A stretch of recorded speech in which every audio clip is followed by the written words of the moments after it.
Hello AS Math, welcome back. It's Mr. Knight yet again. We are going to continue on with Unit 1 by looking at Lesson 5, Quadratic Formula and Discriminant. We've looked at a lot of different ways of actually solving quadratics, but now we are going to learn the granddaddy of them all, the method that works every single time, the quadratic formula. And we're going to talk about the discriminant and what that actually means, okay? So, question before we get started. How can we actually use complete the square, one of our factoring methods, to get the quadratic formula? Well, let's take a look on the board. So let's get the screen big. Whoa! You're going to get a cool shot of my head. Let's make our way over to the board.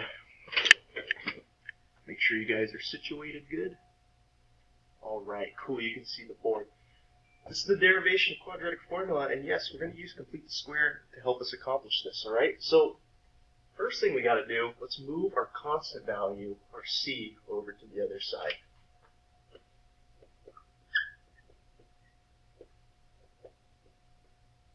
Next thing we want to do is we want to divide everything by a, both sides by a. So let's go ahead, let's do that. So we're going to be left with, after these cancel, we're going to be left with x squared.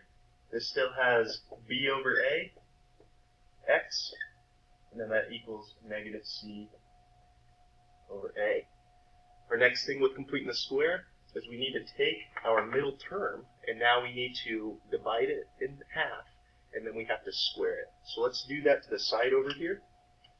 And we're just taking our b over a, right? That's our b term, right? Let's take our b over a, and if I want to put it in half, I'm going to put a 2 down here, right? That's like multiplying by 1/2 of this. And now I'm going to square it. So now I'm going to get b squared.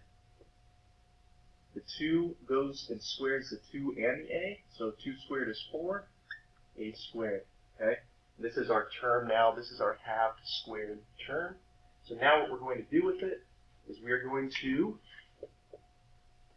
rewrite this guy. I have x squared plus b over a x. And then we need to include this guy. And I actually have to add it to both sides of the equation. So let's go ahead, let's do that.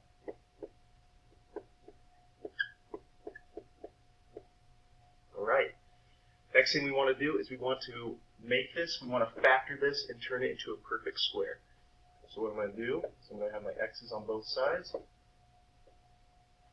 Alright. And then whatever I have, right, is going to go in both of these. Okay?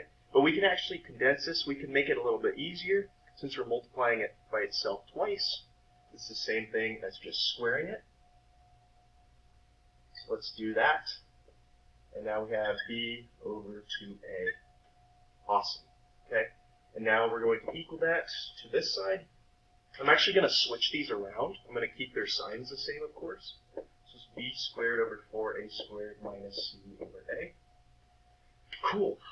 Now we're cooking. Let's see what else we can do. Well, I could make these denominators the same so I can combine them to one term. That's probably a good idea. Let's go ahead and do that, okay? So I got b squared, and now to get this to be 4a squared, I got to multiply the top and the bottom by 4a. So the top will become 4ac. And some of you who know the quadratic formula are kind of seeing how this is actually coming together. And now we have this on the other side as well. That did not change. Now this is to actually solve for or find solutions for x. So we got to get this guy by itself at the end of all this. So let's do that. Okay, let's square root both sides. And then this will go away. So now I'm left with x plus b over 2a equals, can't really do anything with that, so I'm going to leave the square root up there. Make sure you guys can see that. And then on the bottom, we actually can square root that. That is, the square root of 4 is 2. The square root of a squared is a. And now, the last thing I got to do is I got to move this bad boy over here. Okay? So now I'm going to subtract both sides by b over 2a. Go away. And we're left with x equals Denominators are the same, so I can combine them. I'm going to move this guy to the front, so this is negative b. And remember, I kind of missed a step. I took the square root of both sides, right? So this guy is actually a plus or minus the square root of that. So this is negative b plus or minus the square root of b squared minus 4ac over, I combine the denominators, 2a. And there you go, ladies and gentlemen. That is the quadratic formula in all its glory. Let's go ahead, let's square that. Okay? There we go. That is the quadratic formula. Please, please, please write that down. That's going to be super useful. Especially in our next example. Ta-da! Oh, and to top off, a derivation. Have a nice little proof symbol. It's not really a proof, it's kind of just a derivation, but okay. You're going to do all that work for nothing. Okay? So if you missed that, go ahead and rewind the video, get back to that. You can also see it behind me too, right? Let's get started on some problems. Let's actually use the quadratic formula, okay? The cool thing about the quadratic formula, and let's actually write it down here now that we have it. It's x equals negative b plus or minus square root b squared minus 4ac over 2a. Notice it's composed of a, b, and c, which is what we have in our general form of quadratics, right? And a, b, and c. So if we're going to solve a quadratic for x, let's just take note of what our a, b, and c are. So our a is 3 in this case, b is negative 6, our 2 is c. And now we're just going to plug all those guys in and throw them in to the quadratic formula like so. Okay? So let's make this a little bigger so you guys can see that. Okay. Well, let's get going on it. So we know x equals negative b, so a negative negative 6 is a positive 6. And then we have plus or minus square root of, and I'm writing in red what we substitute in, a negative 6 squared minus 4, a is 3, c is 2, and that's all over 2 times 3. And there we go. Now it's about plugging and chugging, right? It's really not too bad after that. So now let's go ahead and do this. If we're doing PEMDAS, we want to work within the square root first. So we'll do 6 plus or minus. And this plus or minus is great because it tells us we're going to get 2 answers, right? Which is nice. If we have something that is to the second power, we can actually expect 2 answers. If you think about it with linear equations, you're not squaring it, it's only to the first power. So you're actually only going to get 1 answer out of it. So that's kind of how it works. Alright, now we're here. Now this is kind of a fraction, so let's actually split it up, okay? So we got 6 over 6, which is 1, plus or minus, and then we have the square root of 12 over 6. So we have 2 answers. X equals 1 plus or minus the square root of 12 over 6. Oops. 1 plus the square root of 12 over 6. That's one of our answers. The other one is 1 minus the square root of 12 over 6. And so we might actually need a calculator for this. That's okay. So let's get our calculator. Let's see what we get. So I'm going to do the square root of 12 divided by 6. And now I'm going to add my 1. That's one of my answers. And we'll round to the hundredths place. That's one of them. And then the other one is going to be, I'm just going to take this guy, and then I'm going to, because it's a negative, I'm going to multiply by negative 1 to actually do that. And then I'm going to add my 1. So watch your signs when you're doing it. If you need to reset your calculator, you can do that too. That way you don't lose track of what's what. And there it is, ladies and gentlemen. Those are our 2 answers right there. Okay? 1.58, 0.42. Who would have known, right? These are solutions, and they're also referred to as our zeros, remember from last lesson. But they're also referred to as our roots, okay?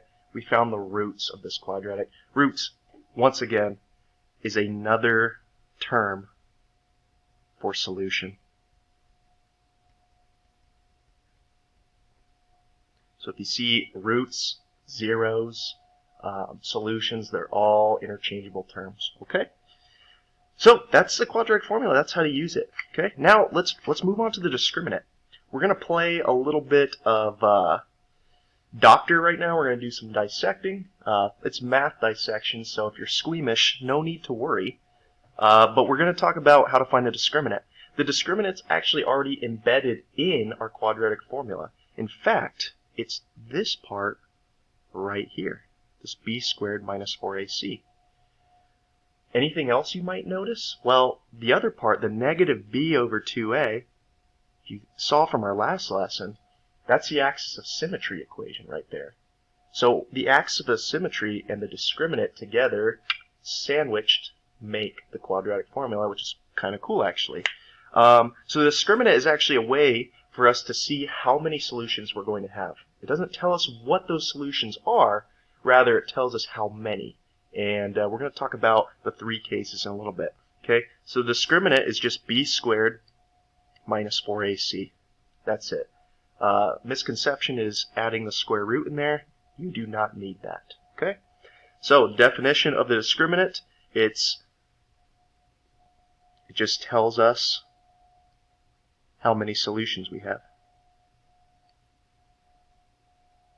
or roots. Okay, and we have three cases of this, okay? So let's look at those cases. The first case, okay, this is when b squared minus 4ac is greater than 0. So it's a positive number, okay? This is going to give us two real roots. So two real solutions. If we look at our last example, b squared minus 4ac was 12. And we got two real solutions. So, hey, that actually made sense, right? And graphically, if you're looking at this, let's say this is just my x-axis. That would mean that my parabola is going to look something like this. It's going to cross at two distinct points like that, okay? There's a second case. This is when b squared minus 4ac is actually equal to 0. Sometimes that happens. You're still going to get two roots, but it's actually one repeated root. So x would equal 1 twice, okay? Graphically, that might be kind of weird to visualize, but it's actually when your parabola touches at just one spot on your graph.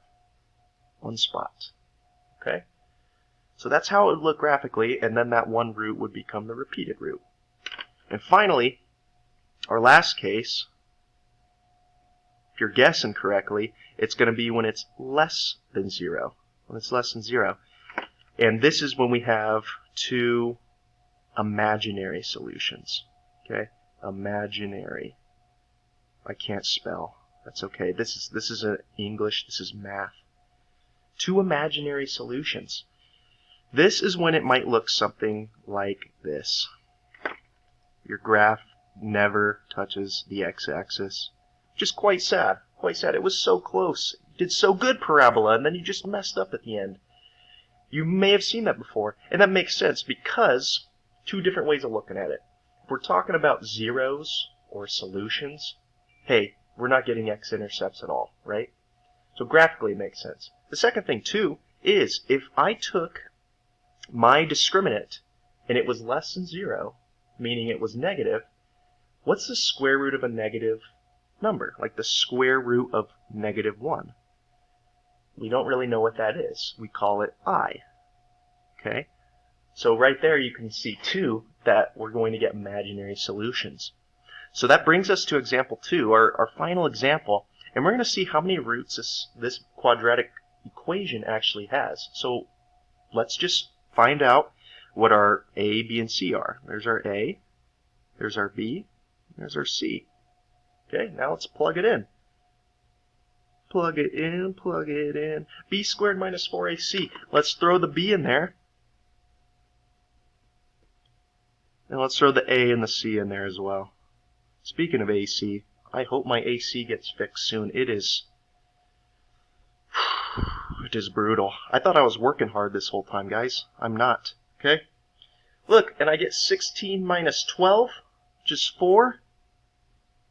So that means this guy, since it's greater than 0, I'm going to have 2 real roots. And that's it. That's all the problem was asking for. Okay? Sometimes you'll be asked for that. Sometimes you'll be asked to find what those roots are. In this case, we didn't have to, but in other cases, you'd want to use the quadratic formula. That bad boy back there. Okay? This is Mr. Knight, signing out. Have an awesome day.